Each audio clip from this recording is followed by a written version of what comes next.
Welcome to another English Sparkling with Tweedy video. Today another wine from Breaky Bottom. This is one from a few years back now, which I haven't covered before because it wasn't in the most recent mixed case offered by Breaky Bottom. I have had this before, but some time ago. I think this is one of the 2014 vintages. It is called Cuve Peter Christiansen, and it's one of the 100% Seyval Blanc wines. These are the two main styles that Peter Hall at Breaky Bottom makes and has made for a number of years now. Some of the vines are given over to the classic champagne grapes, Pinot Noir, Chardonnay, and some are a sort of a hangover from the earlier era of Breaky Bottom when they were making still wines. And I believe at that time, going all the way back to the 1970s, 1974, they were Seyval Blanc. Now, if you're not familiar with English wine, English sparkling wine, this may be a grape variety that doesn't mean very much to you. Part of the reason for that is it's a hybrid variety. So most grape varieties are from the Vinis vitifera, the European grapevine for all intents and purposes. There are also other grapevine varieties from other countries. I believe some of the genetic material for this may come from American grapevine varieties, I forget now. And I think part of the reason for creating those kind of hybrids was to create hardier vines that could withstand disease and could perhaps grow in slightly tougher conditions. So certainly in the early days of English wine, this was actually quite an attractive grape, Seyval Blanc. It was relatively hardy, relatively disease resistant, and it seemed to work pretty well in the cooler English climate. However, most of the EU winemaking regulations don't allow the use of hybrids at all. So Seyval Blanc, you probably won't find very much of it at all in France, Germany, Italy, but it is reasonably common here in England, as I say, partly because it's hardy. I would be over-exaggerating if I said I'm a huge fan of this grape variety. Part of the reason it's earned a bad name is that, you know, it is a bit easier to grow, and people who want to create a vineyard as a sort of pet project, this is often the one variety they'll go for because, you know, it's been proven to work pretty well in England. Not necessarily that it's a bad grape in itself, but it, you know, given that it's often the choice of people who want an easy life of it, it does often go hand in hand with, you know, relatively amateurish wines as well. However, I think Breaky Bottom is the one exception to that rule, and I think Peter Hall has made some really outstanding wines with Seyval Blanc.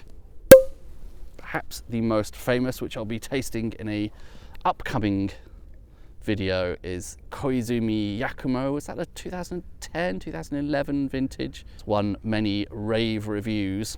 Pale, slightly yellow, slightly greenish sort of colour to that. Even before I put the nose to my glass, I was getting some autolytic character from this. This was released at the same time as the Michel Moreau in the summer of 2019. That would mean it's had possibly four and a bit years on the lees. After that initial whiff, I'm not getting quite so much of that autolytic character. There was definitely a sort of bready, yeasty note to begin with. Now I would say we're into more familiar citrusy, lemon and or lime there character. As is often the case with Seyval Blanc, something slightly herbaceous, something slightly grassy, orchard fruit, green apple there possibly. But the fruit character leans more towards the citrus, I would say, possibly slightly limey here. And then on the palate, some of that trademark Breaky Bottom zing, a sort of limey zestiness. I think this is veering more lime again, with some slightly pleasing bitter edges to that. Quite mouth-watering. Some mineral characters, definitely a sensation of sparkling mineral water with a wedge of lime in it, but boozy. Quite a nice texture to that. There's sort of interplay, those fine bubbles, and that minerality. As I often say, that minerality possibly goes hand in hand with a little saline character. There are maybe some slightly English hints in there, a tiny bit of something like gooseberry. Maybe I'm imagining it, but I feel like a little hint of elderflower. I think I noticed that more as a flavour to begin with, but elderflower is very much a scent, isn't it? Coming back to it on the nose. Yeah, a bit of elderflower there maybe. A Seyval Blanc, at least how it's produced in England, and I've never tried any Seyval Blanc from anywhere else, does have some similarities with Chardonnay in terms of the flavour profile. So if you put this in front of me, told me it was a Blanc de Blanc from pure Chardonnay, I would probably believe you. And I suppose, you know, in a way, this is a Blanc de Blanc.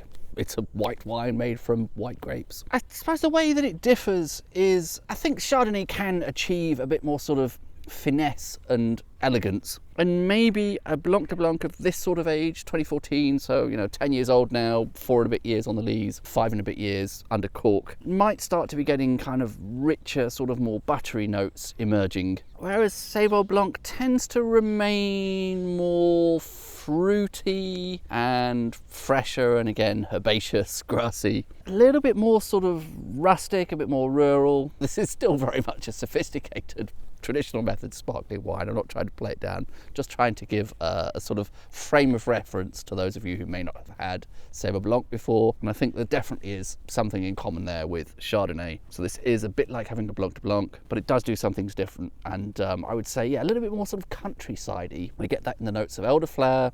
I don't know if gooseberries ever grow wild. Are wild gooseberries a thing? I imagine they are in the English countryside. This won a bronze medal in the International Wines and Spirits competition in its year of release, presumably. One of the tasting notes that I thought was quite interesting from that was that the autolytic character was like dry crackers. Presumably they're talking about kind of cheese crackers, Jacob's cream crackers, that kind of thing. And I think that is an interesting tasting note. I don't get a huge sense of autolytic character here, but there is something subtle there, and yeah, I suppose sort of biscuity. To me, that biscuit hint is perhaps ever so slightly sweeter. It might be digestives rather than Jacob's cream crackers or rich tea biscuits, but I think we could probably agree on something slightly biscuity there, and that's nice. It's subtle, but it is nice. Again, I don't think I'm overall the world's biggest fan of Seyval Blanc, and it's sort of hard to see that it has a huge future in English wine as knowledge has increased, and you know, people are much more confident about growing those classic champagne varieties. I think this is a little bit more of a sort of legacy of an earlier era of English wine, the sort of 1970s, 1980s, when it was predominantly used in still wines at Breaky Bottom and other places. There is something charming about the fact that it is kept alive at places like Breaky Bottom. This is, to all intents and purposes, a really good quality wine. My favourites generally are always the Pinot and Chardonnay wines from Breaky Bottom. I think they just have a little bit more elegance and finesse to them than the way that Seyval Blanc usually manifests, even in, you know, Peter's expert hands.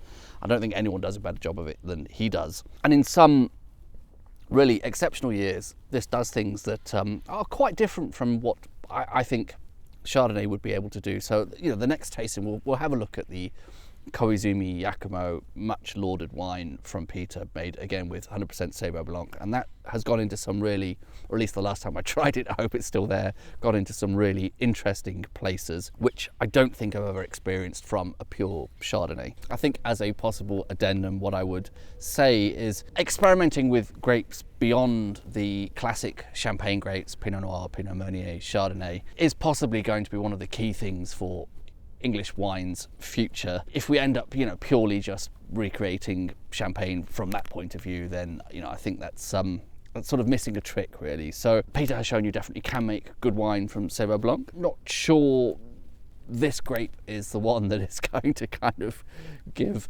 English sparkling this sort of killer advantage over other more well-established sparkling wine regions around the world. But I have seen some other interesting grape experimentation here in England.